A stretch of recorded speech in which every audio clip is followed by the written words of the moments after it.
薄いのアホ。プリズムパワーメイクアップオーカードレディ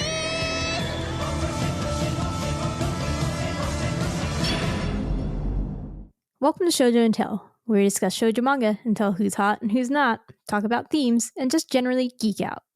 Today, April 23rd, 2022, we'll be shoujo and telling about the series Flower in a Storm, good job past me, writing it plural, by Shigeyoshi Takagi. I'm your host, Ashley McDonald, and I'm joined by my husbando, Asher Sofman. Hello, Asher. Hello, Ashley. my wife. Yeah. Yes, thank you. Your precious waifu. Okay. Once again, I have made you read a manga that you don't really appreciate, and you know what? You love me anyway, right? I do. Oh, yay. Thank you. Okay. I'm glad I have not yet ruined our deep, deep love. Okay. I thought you were glad you were going to say that you were glad you haven't ruined manga for me. I bet you wish you ruined manga for me. I clearly have not ruined manga for you because you have blazed through some Snow White with the red hair and Witch Hat. Yeah, I've read over 10 volumes of manga probably in the last 3 days. Yeah. So I know you're good on the manga front. Yep. All right. So this beginning section, again, we're talking about Flower in a Storm. It's a very short manga. It's 2 volumes. This beginning section is going to try to be as spoiler-free as something can be for something that's 2 volumes. We're gonna make the best of it, and when the spoiler section comes, we'll warn you. So Asher, for all the people that are like, "What is Flower in a Storm?" Tell us what it is about. It follows our main couple, Riko and Ron. Riko is a 17-year-old girl who is trying very hard to live the most normal high school student life possible. And Ron is also 17 and about as far from normal as you can get. He's rich, he's smart, he's talented, he's got it all. He's already stepping up to be like the CEO of his grandfather's company. And he just bursts into Riko's life like, I love you. You're the one for me. Marry me.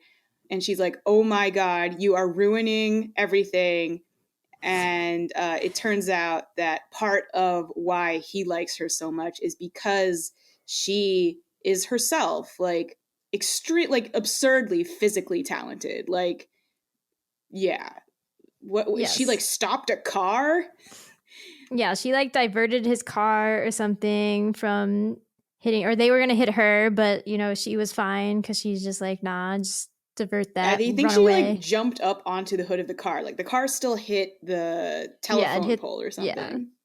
Yeah, the light post. Yeah, the synopsis, the blurb on the back of the manga is like she has superpowers, which is not quite the level I think, but like she definitely has anime powers. She's an anime martial artist level. Yeah, she's not a superhero. No. But he brings all this absurdity into her life that she doesn't appreciate.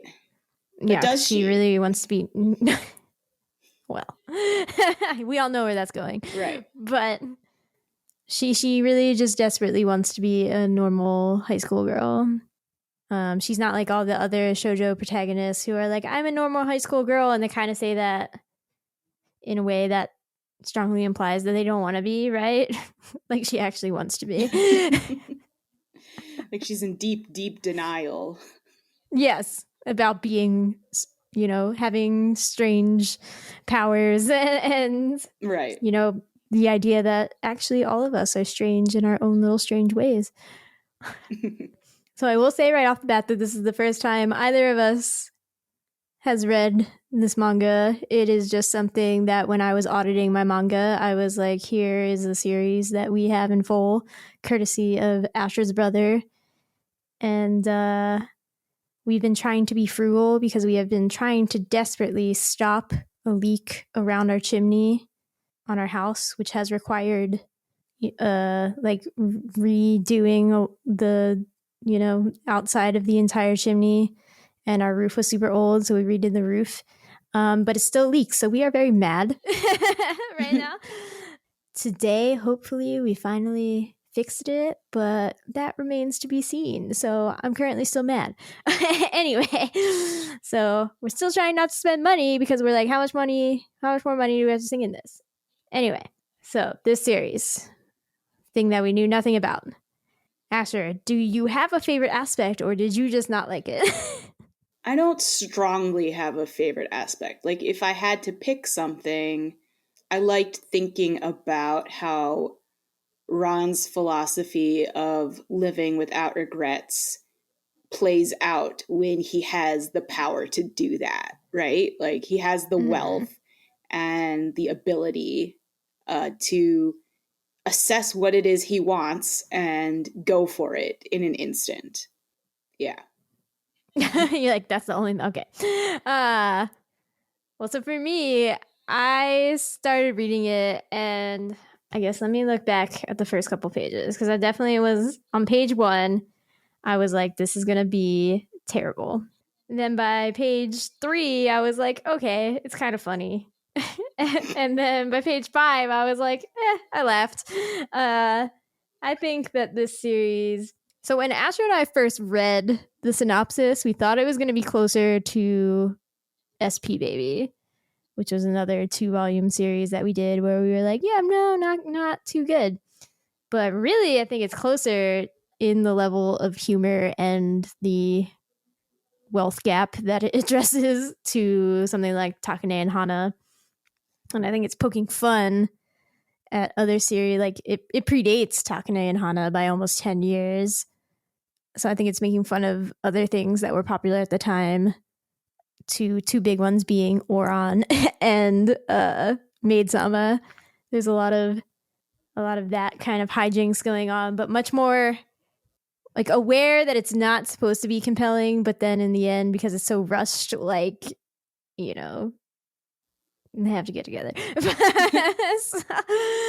So in my opinion, this series is not necessarily great, but if you like those other series that I mentioned and you're like, you want a hit of something new in the same vein, like, go read it.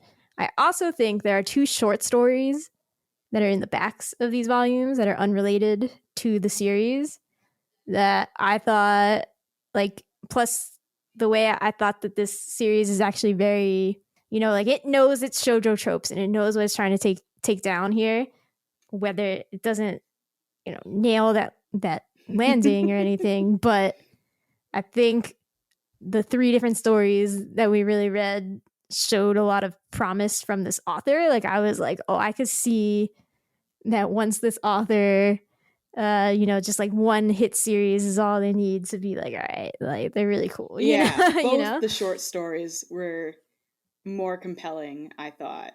Mm-hmm. I thought the second one was actually fascinating. Yeah. In a way where I was like, I don't know that like I can support this, but No. oh man. Yeah. So we will talk about those since Wonderful. they're both in the 2 volumes that we read. Yeah, and I will say that this author, she has another pen name, and the one that she wrote this series under is also a pen name. So I think basically she tries to keep her shoujo manga and her boys love manga separate. So her boys love pen name is Chisei Ogawa, and looking into her, like, she does have a lot of series and like one-shot short stories, but it looks like only one of her other titles is published legit in English. It's one of the boys love ones. Is it Cast Heaven? Yeah, I guess. So it's called Cast Heaven. It's published by Sublime, which is a Viz Media imprint. So I'm like mildly intrigued to go read that, but I don't actually usually read boys love manga, so I'm like, that might be a hard start given the short stories that we read. I don't know. I'm both like, oh, I'm very intrigued and also wary, is what I'm saying. Yeah, so I just think that there was like a lot of promise here that was not brought to fruition, but I'd be intrigued to read her other work. So on that note, if that intrigued you at all, both Flower in the Storm and Cast Heaven are available from different imprints of Viz Media. Shojo Beat publishes Flower in a Storm. Sublime publishes Cast Heaven. And now we are going to spoil all the things, question mark, profit. I don't know. Yeah, so I guess we'll start easy. I mean, there's only like really two main characters, but we'll pretend that there's more than that. So we have Ron, who's an idiot. Wasn't even the author in the side panel was like, I tried to make him have some sort of substance. Like, here was my plan, but really he just comes off as a big dummy. Yeah, she did say that. Why is he always wearing sunglasses? I think the idea is to give off the impression that he's a little bit Yakuza, you know? Especially with the top knot and the suits. And the gun? I guess the gun also helps. I don't know, man. But is he actually Yakuza? I don't think so. No. Well, it's unclear, right? I guess so. They talk about business dealings, and he has bodyguards, and he has a gun, and rocket launchers, and bombs planted on his car and his motorcycle. He put at least 3 different tracking devices on her at one point. Right. But it never says that he's, in the Yakuza or a criminal. Except for the part where he totally is a criminal. Right. Except for the part where he commits crimes. But he can get away with it because he's rich. Sorry, right. I was looking for the author's note that I was, poorly paraphrasing. So it was, wearing a suit and eyeglasses is one thing, but I still don't know why he has his hair tied up in a top knot. Since everything about his circumstances is so perfect, I decided to make his personality rotten. But he ended up just being stupid. He is, however, quite a romantic. Right. He is though. Oh, he is. I think he's funny. I look at him and I'm like, he is so dumb. And I really liked when his rival Chiaki just like was like, yeah, come to my wedding. And he's like, where's your bride? And she's like, oh yeah, she's been here the whole time, bro. God. I was like, that is the level of absurdity that I am here for in making fun of rich people. Manga. Yeah. No, Asher's uncomfortable now. It's just not my favorite trope, and that's all this manga was, It's not your favorite trope, and yet we discussed Maid-sama. Yeah, and I felt like the part of Maid-sama, the half of Maid-sama that was really about that, was not my favorite part. The 40% of Maid-sama that focuses on Usui is the garbage part. And I'm correct. You agree? Yeah. Yes. So I think that Ron is like fun and ridiculous, and I think that he I don't know, just like I'm like, yes, I like that he's not he's not blonde or anything, but he's taking down all my blonde boys in other series. Like, go for it. But obviously the star of the show is Riko. Yeah. Who, the more I think about it, I'm like, you know what? Maybe she should be in her own superhero manga. She's a normal girl, though. She's a perfectly normal 17-year-old high school student. Yeah. No, she had a trauma where a senpai turned down her confession because he was like, no, you're a freak. Your weird physical prowess is unsettling and I don't want to go out with you. So she, overcorrected hard. But did she really? Because she still just like jumps over her teacher and is like, I got here before you, so. But like she overcorrected hard in her mind. Like she's trying so hard in her mind, but it's really just her lying to herself. Oh, yeah. And everybody else knows that. Right. Yeah. Okay, maybe I like this more too because the trauma that so the impetus for why this guy thinks Riko's so weird is that she just started playing a sport with the guys. Like she just jumped in and was better than all of them. And I was like, I feel that very hard, Riko. It was me. Maybe not quite as she would have been younger too. Yeah. No, it was me. Right. So I just felt like Riko's desire to be like, I have this weird physical strength, but boys think that's weird, but I still want to date them. I'm like, relatable. I understand. 100%. I'm with you, girl. In a way that you're not. Yeah. You're just not there. I think I don't mind either Ron or Riko as characters. I actually don't like that the manga forces them to be together. Okay, so you don't like them as a couple. Yeah. I don't mind either of them as characters, really. I think they're fascinating. From like if I can take a step back and be like, these are two really different like ways of moving through the world and like having and like pursuing happiness, right? Mm-hmm. That are coming together and clashing and learning from one another. And I don't like them as a couple. Because Ron is so pushy about it and Riko does tell him no repeatedly. All the time. Yeah, and he doesn't take it for an answer. And I'm just like, I don't like this trope of the man having to wear down the girl's defenses and that being a good thing. Yeah, this is where, like I give a lot of praise to Takane and Hana for being like careful and like exploring the issues that are behind their wealth and age gap and all these other issues that are presented in the manga. Where this manga obviously didn't have that kind of runtime, and I think it is one of her earlier works, so she probably didn't have, like... And she actually brings up in an author's note that she was like, I didn't think it had enough, like, I didn't want her feelings to switch this fast. Yeah, she did say that, yeah. And after the switch happened, I thought it was it was the progression of her coming to accept her switched feelings. I thought that was done pretty well. But I'm also like, and then it was very strange ending, but... this is the thing, is that I feel like this work just feels...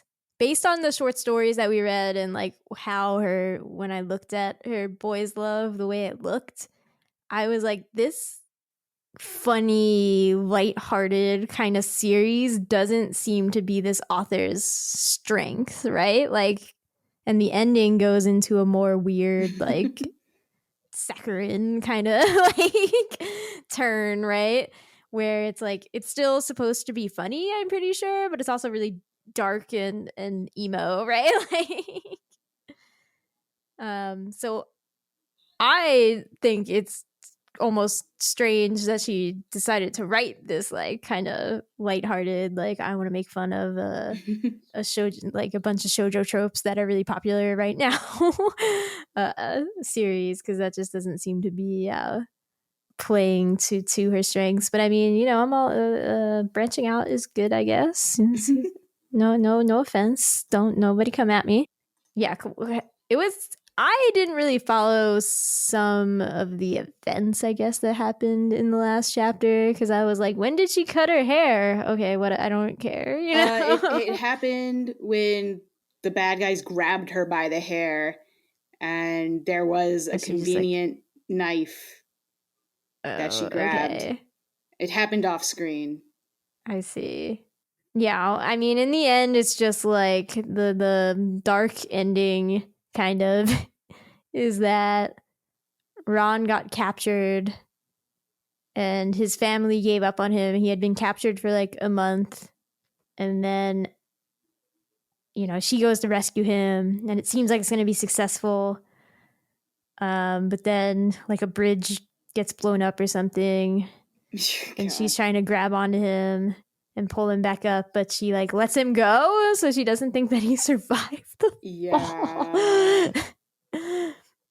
But then he did, so it's okay. It's like, what? There was also an author's note where she was like, the editor was told the author, this is a sad ending, and the author was like, is it? And I think she changed the ending from what was originally printed to the tankobon version. Oh, do you think that she added the part where he, like, comes back at the end? I think so, to make it clearer. Yeah. Because she didn't want to live with any regrets, is what she said. Of course not. She has that power, like Ron. Okay, let's see if we can agree on this thing. MVP is student council president. That dude puts up with so much and endures so much and he's fairly level about it. That dude. Yeah, he's rocking a good bald look, like, yeah, he's shaved head. He's great. He's the best character. Yeah. There's so many good characters in here. I'm like, you are robbed a bit by this manga. But that's okay. There's lots of manga in the world, you know? And again, I think it's a bit harsh to, like we've seen all these tropes before because so many things that are popular encompass these tropes.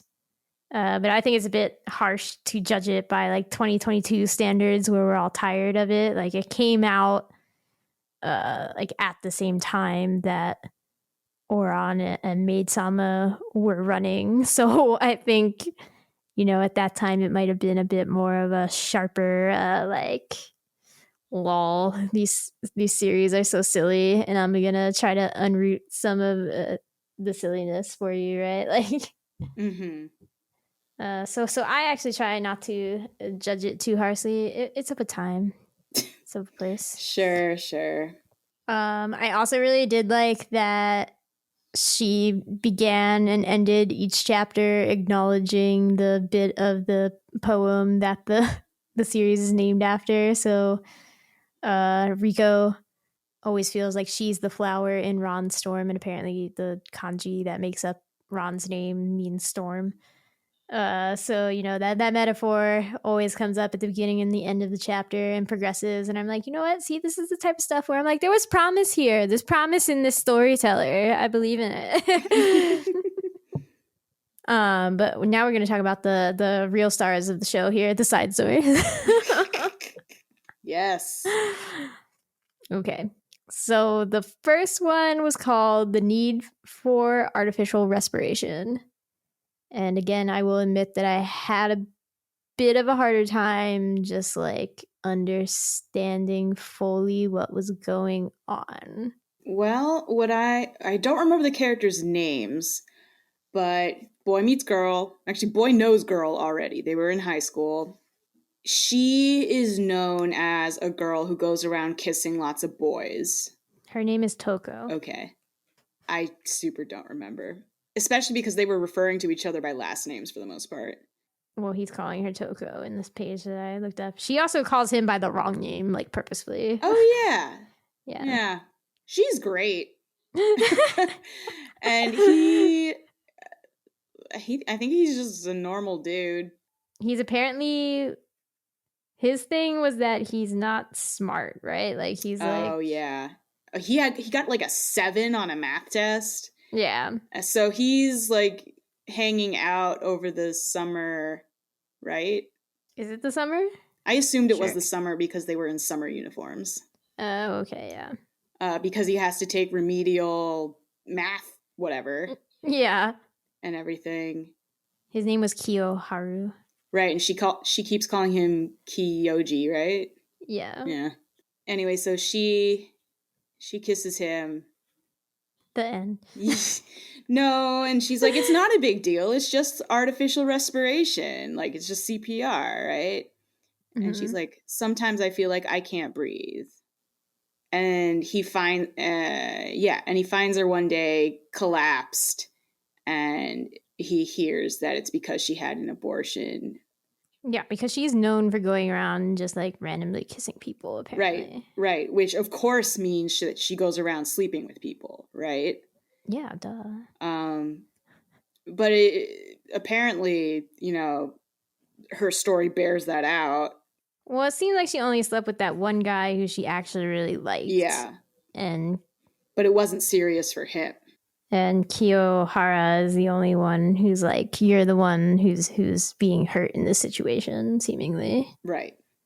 So, like, even without having fully understood each panel where I was like, what's going on?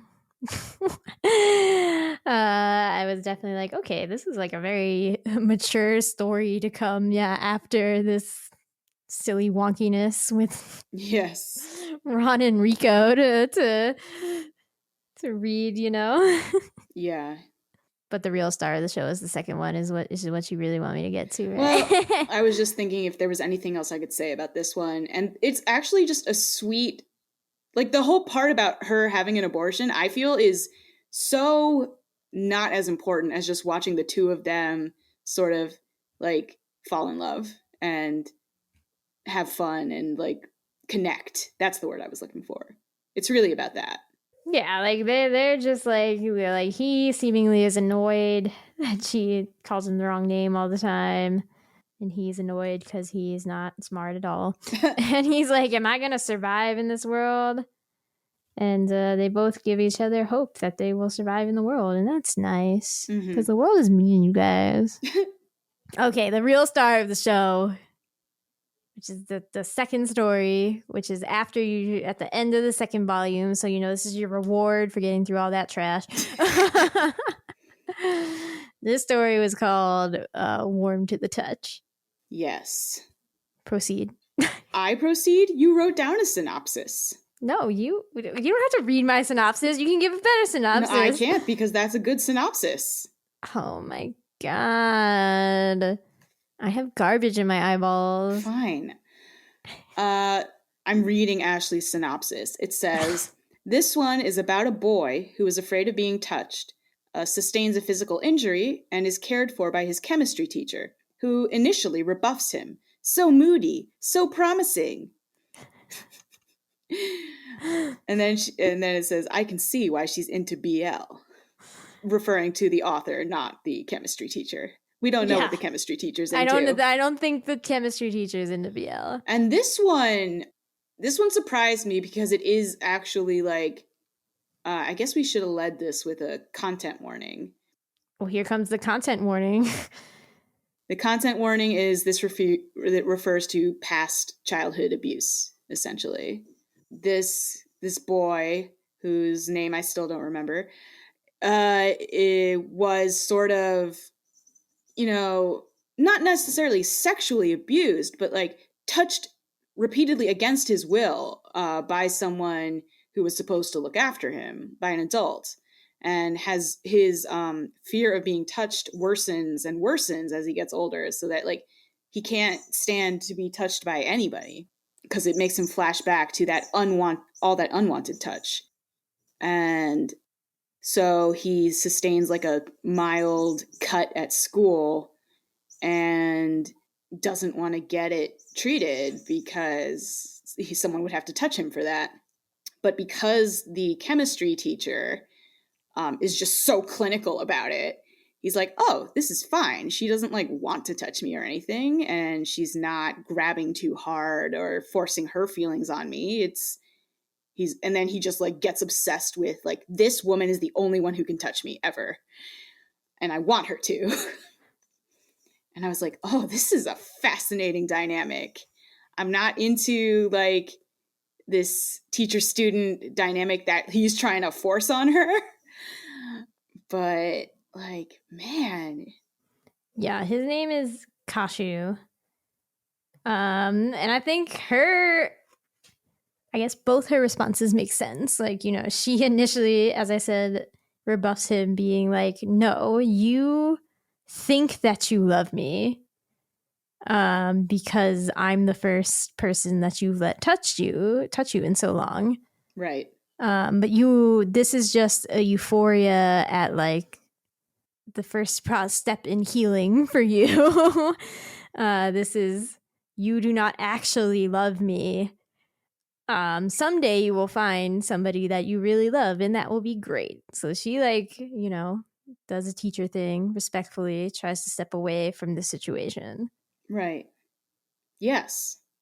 Yes. But then in the end, so a classmate came and was gentle and all these other things in rebandaging his wound. But then the chemistry teacher, who I believe is named Miss Sayuri, she, you know, sees Kashu like picking at his wound and opening it again. So she rushes him back and is like, oh my gosh, what are you doing? And then he goes on a big spiel about like, no, I really do love you. Please don't be like, don't shut me out. Like, blah, blah, blah. And we are not shown that she is totally convinced by that, but she definitely hangs out with him a lot. Yeah, she lets him hang out with her, and she's like, an interesting subject comes to my laboratory, and that's why she doesn't hang out in the staff room at school. And it's sort of like, and I'm like, okay, that's fascinating too, is if that's how she's seeing this relationship.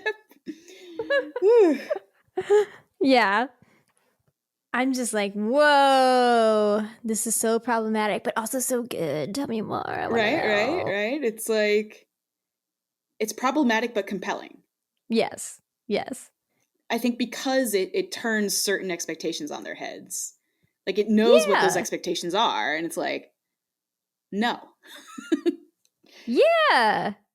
That's why I'm like this story in particular, I was like, oh my gosh, this author totally knows what they're doing and how to work it, you know? Mm-hmm. Like so much promise. I also think that the writing in this one was really good. Like, I love when he was like, you know, she told him that skin basically regenerates every 28 days. So all the skin cells, the layers of skin are new after 28 days. Mm-hmm. And so he's like, I'm sad. The skin that knew the heat of Miss Sayuri's body is disappearing every day. And I'm just like, oh, that's good. I'm really emo, you guys. So I love like just dark, twisted stuff. So I feel like in the end, what I'm saying is like, I would read the manga that follows this problematic relationship. I would too. I would read the manga that follows Toko and what's his face from the first one. I would read Flower in a Storm with the characters not getting with each other or like in separate manga. That's really my conclusion here. Yeah. I would like to see like what happens in Warm to the Touch. Like, what does their relationship now teach them about their relationships with other people? Like, what's in this one that they're not getting from elsewhere, right? Right, because clearly, as broken as he blatantly is, like, she is also weird. Yeah. Like, that is a more subtle implication, but just like she's also just like very clinical. And he says other students at least think that she's cold. We have no idea how she behaves with other adults. He sees her at one point, you know, he's like, oh, she doesn't like genuinely smile a lot. So he like spies her like smiling and like looking like prettying up her skin or something. Mm-hmm. After he said that one time, you know, like she's clearly also aware that she's a bit of a weirdo. not behaving to the normal human standards that Riko so wants to inhabit. Yeah. Now I'm like, I think one of the big problems with Flower in a Storm is that nobody ever tells Riko that normalcy is non-existent. To be fair, I feel like high schoolers don't know that. Or, I mean, as a high schooler, I knew that, but I also went to a weird high school, where there was a point to teach us that. Wait, you were taught that there's no normalcy? I believe so. Or at the very least, like, hey, everybody has their own thing that's a little weird and special. Everybody's special. I feel like in a more, like, I'm not trying to make sweeping generalized statements about cultures that I am not part of, right? Mm-hmm. But there is, outside of America, more of, like, America's highly individualistic. Other countries are not like that. And there is, when the point of having a school uniform is to promote common ground, or Right, everyone to is make sure equal. you don't, stick out as much. Exactly. And there's a sense, like, not just everyone's equal, but everyone's the same. Yeah. And, like, everyone has the same standard education, and you make yourself stand out within that with good grades or whatever. But, like, it's not about making yourself unique. That's not what you do to impress college admissions committees in Japan, right? Like, you do it with your test scores. It really kind of doesn't matter what extracurriculars you do unless you are a sports god, Do they even have, they do have sports recruiting. Yeah. Anyway, so I'm just like, and I feel like, when did you say this came out? Originally, I think it started at the end of 2005 and ran to like 2007. Yeah. As time has gone on, I think countries that are influenced by America and the West have gone more in the direction of, like, yay, individualism. But that's a thing that's happened over time. And I don't know that over 15 years ago, that was necessarily, like, the top priority of what we teach our children. Yeah, I guess I just had the expectation that somebody in the crew that we are presented would eventually say that to her, because obviously Ron is weird. The student council president he's just like vibing on his own vibe. Like, I don't even think that's necessarily true. I think, really? So, there's a note that's like, he's not bald, he shaves his head. And I'm like, oh, right. He's Buddhist. He's going for that, like, monk vibe. Right? Like, there are cultural notes that we don't get being outsiders. Right. But then there's the assassin. He's a wacko. Yeah, and that's not a good thing, necessarily. I see.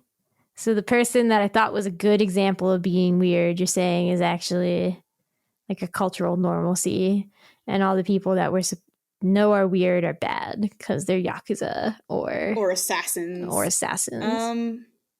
Again, like, we don't know anything about student council guy. Does he even have a name? No. Like, I don't know that he's not weird, but I don't know that he's trying to stick out necessarily. Like, it does stick out to shave your head, but, like, again, everybody respects him. Yeah. And, like, yeah, in middle and high school, I certainly played a role that, like, aligned with who I was, but wasn't necessarily all I was. And I think student council guy, anyone who's in the student council position, like, that is such a codified position in manga and anime. I don't know if it is in real life, but I think it must be. There's so much baggage that goes with that. That I think he is just he just is student council president guy. That's his whole thing. That's what we know him as. That's what she knows him as. That's what the teacher knows him as. Yeah. So, yeah, Okay. that's what I have to say about that. Okay. Well, now I'm like, well, so being weird is bad. That's what I learned. I don't think that is the takeaway, because Riko and Ron go find happiness together being weird. Okay. And maybe murdering people. Certainly getting attempted to be murdered. Yes. It's only retaliatory murder. So it's okay. Yeah. I think that's we've done it. We've solved Flower in a Oh Storm. man.